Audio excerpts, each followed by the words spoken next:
اعوذ باللہ من الشیطان الرجیم بسم اللہ الرحمن الرحیم۔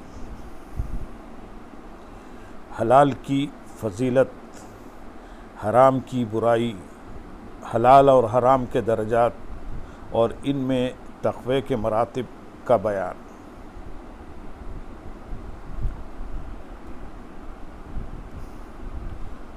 اللہ تعالیٰ نے قرآن مجید میں ارشاد فرمایا، پاکیزہ چیزوں سے کھاؤ اور اچھے اعمال کرو۔ اللہ تعالیٰ نے عمل سے پہلے پاکیزہ چیزیں کھانے کا حکم دیا اور کہا گیا ہے کہ اس سے حلال مراد ہے، اور ایک جگہ ارشاد فرمایا اور ایک دوسرے کے مال ناحق طریقے پر نہ کھاؤ۔ پھر ایک مقام پر ارشاد فرمایا، بے شک وہ لوگ جو یتیموں کا مال ظلم کے طور پر کھاتے ہیں ان قریب وہ بھڑکتی ہوئی آگ میں داخل ہوں گے۔ قرآن حکیم میں ارشاد فرمایا، اے ایمان والو اللہ تعالیٰ سے ڈرو اور جو سود باقی ہے اسے چھوڑ دو اگر تم مومن ہو۔ پھر ایک مقام پر ارشاد فرمایا، پس اگر ایسا نہ کرو، باز نہ آؤ تو اللہ تعالیٰ اور اس کے رسول صلی اللہ علیہ وسلم سے لڑائی کے لیے تیار ہو جاؤ۔ اس کے بعد ارشاد فرمایا، اور اگر تم توبہ کر لو تو تمہارے لیے تمہارے اصل مال ہے۔ پھر اس کے بعد فرمایا، اور جو لوٹ آئے دوبارہ سود کھائے وہ لوگ جہنمی ہیں، وہ اس میں ہمیشہ رہیں گے۔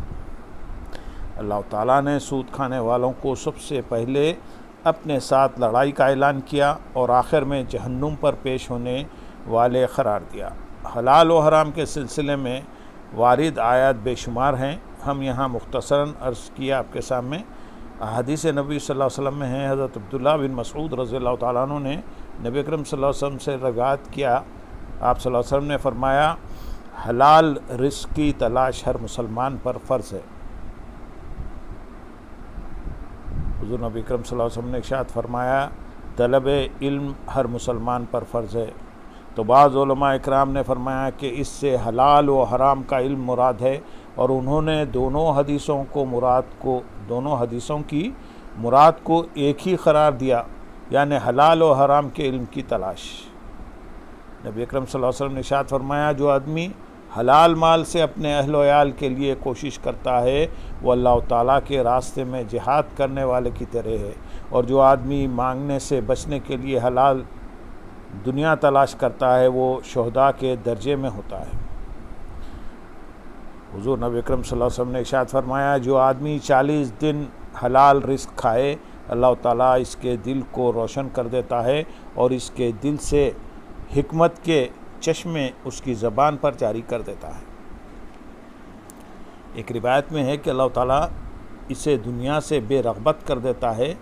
ایک روایت میں ہے حضرت سعید رضی اللہ تعالیٰ عنہ سے رسول اکرم صلی اللہ علیہ وسلم حضرت سعید رضی اللہ تعالیٰ عنہ نے رسول اکرم صلی اللہ علیہ وسلم کی خدمت میں عرض کیا کہ آپ بارگاہ الہی میں عرض کریں کہ مجھے مقبول الدعا بنا دے۔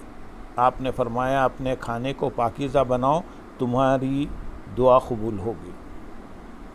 جب نبی اکرم صلی اللہ علیہ وسلم نے دنیا کی حرص کرنے والے کا ذکر کیا تو فرمایا، کئی مرتبہ ایک بکھرے ہوئے بالوں اور گرد آلود چہرے والا آدمی جو سفر کی مشقت برداشت کرتا ہے لیکن اس کا کھانا حرام سے اور لباس بھی حرام سے ہوتا ہے اور اس نے حرام سے غذا پائی ہے، اپنے ہاتھ اٹھا کر کہتا ہے، اے میرے رب، اے میرے رب، تو اس کی دعا کیسے قبول ہو؟ یعنی حلال کی کمائی سے جو غذا پیٹ میں جاتی ہے اس سے دعا قبول ہوتی ہے، اور حرام کی کمائی سے کتنی بھی بار اللہ تعالیٰ کو پکارو اللہ تعالیٰ اس کی دعا قبول نہیں کرتا۔ حضرت ابن عباس رضی اللہ تعالیٰ عنہ کی روایت میں ہے، وہ نبی اکرم صلی اللہ علیہ وسلم سے روایت کرتے ہیں کہ اللہ تعالیٰ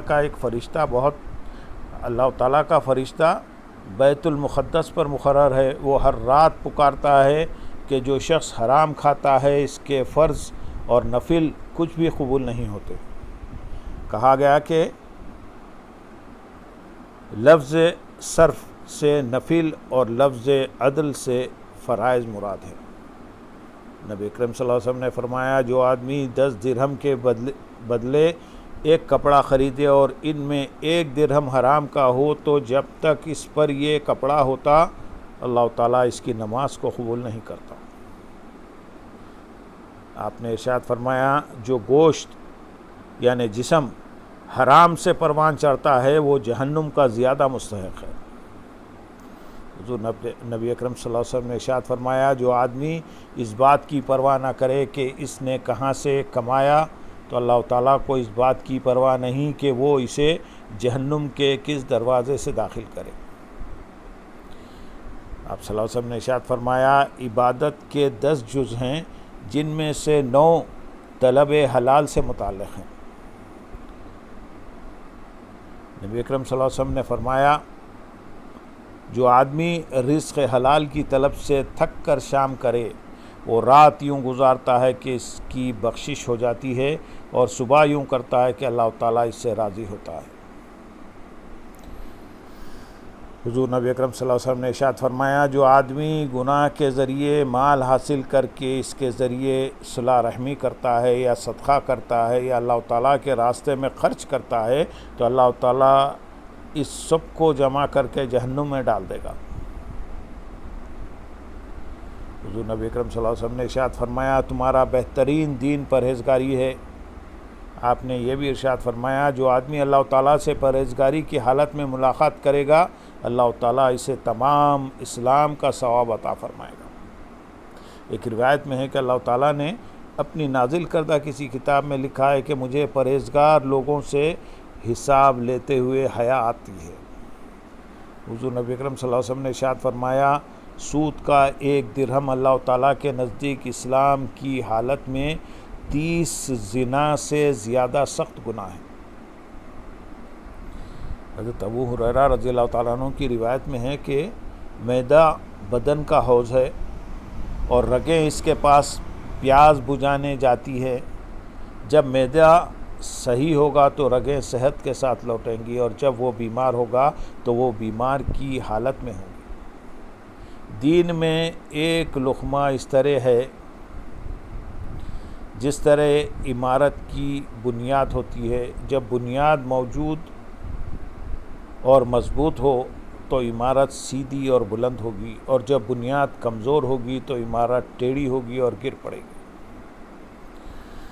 اللہ تعالیٰ نے ارشاد فرمایا تو کیا وہ شخص جس نے اس مسجد یعنی مسجد قباء کو اللہ تعالیٰ کے خوف اور رضا پر استوار کیا وہ بہتر ہے یا جس کی بنیاد گرنے والے کنارے پر رکھی گئی یعنی مسجد ضرار۔ حدیث شریف میں ہے کہ جو آدمی حرام مال کماتا ہے اگر وہ اس میں سے صدقہ دے تو اللہ تعالیٰ اسے قبول نہیں کرتا اور اگر وہ اسے اپنے پیچھے چھوڑ جاتا ہے تو وہ اس کے لیے جہنم کا سامان ہے۔ ہم نے آداب کسب کے بیان میں کچھ روایات ذکر کی ہیں جو حسب حلال کی فضیلت کو واضح کرتی ہیں۔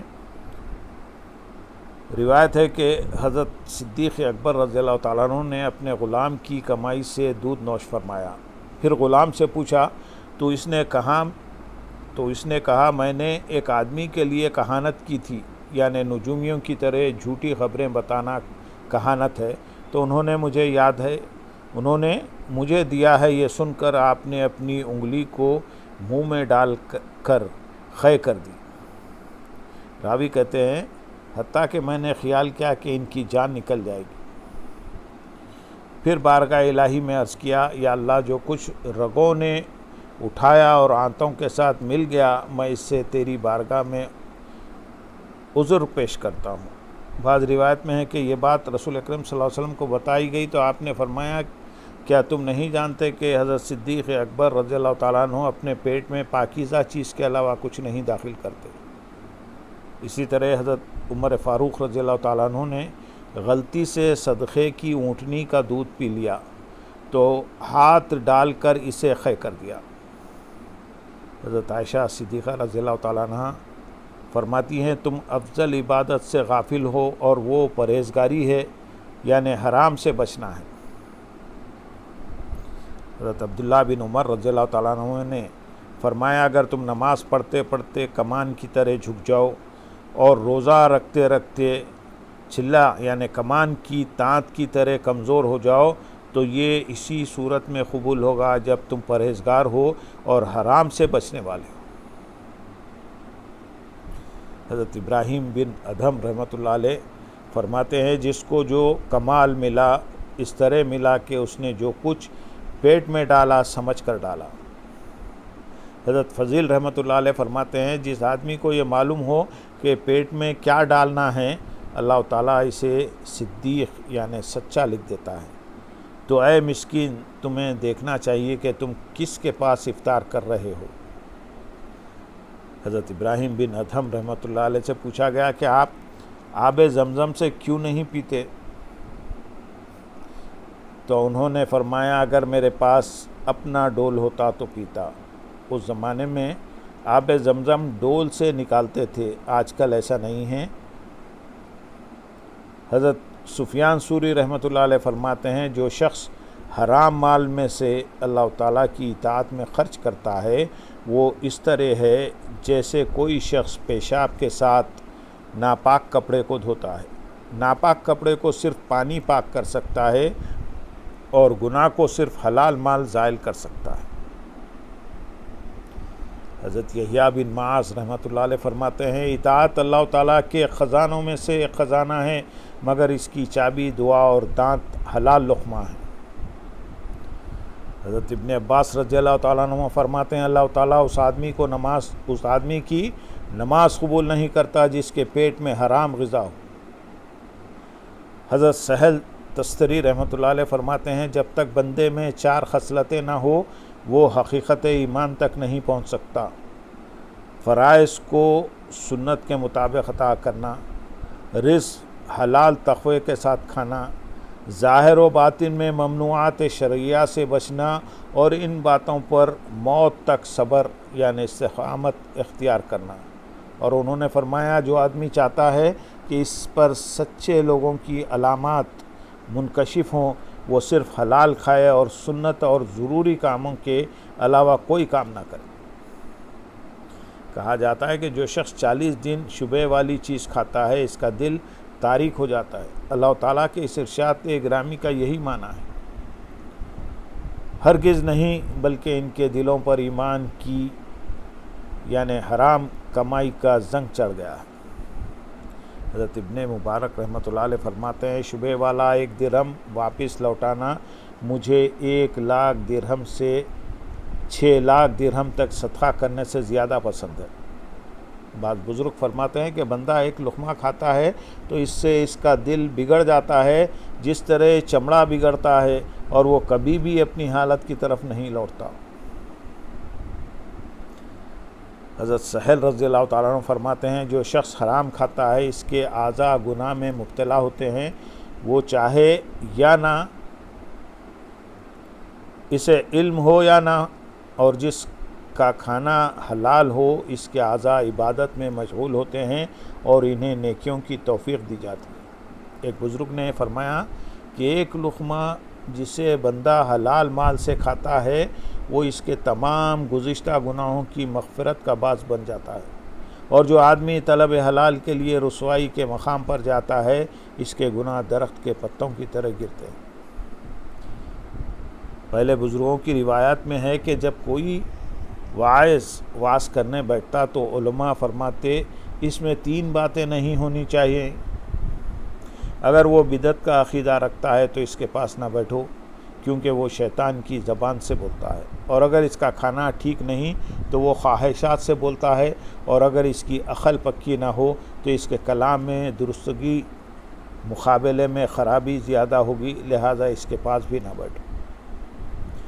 مشہور روایت میں حضرت علی المرتضیٰ کرم اللہ وجہ الکریم اور دوسرے بزرگوں سے مروی ہے کہ دنیا حلال سے ہو تو اس کا حساب ہوتا ہے، حرام سے ہو تو اس کا عذاب ہوگا۔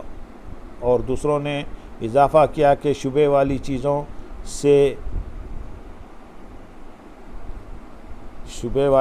سے جھڑک ہوگی۔ منقول ہے کہ ایک نیک شخص نے ابدال میں سے ایک بزرگ کو کھانا پیش کیا تو انہوں نے نہ کھایا۔ اس نے ان سے پوچھا تو انہوں نے فرمایا ہم صرف حلال کھاتے ہیں، اس لیے ہمارے دل سیدھے رہتے ہیں، ہماری حالت کو دوام حاصل ہوتا ہے، ہم عالم ملکوت کی سیر کرتے اور آخرت کا مشاہدہ کرتے ہیں۔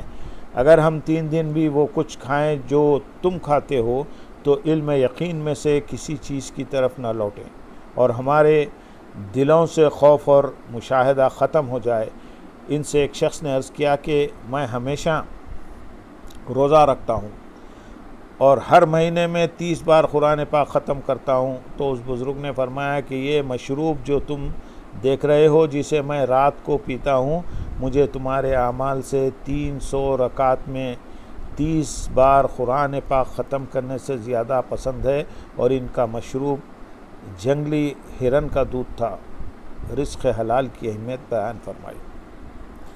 حضرت امام احمد بن حنبل رحمۃ اللہ علیہ اور حضرت یحییٰ بن معین کے درمیان ایک طویل صحبت تھی۔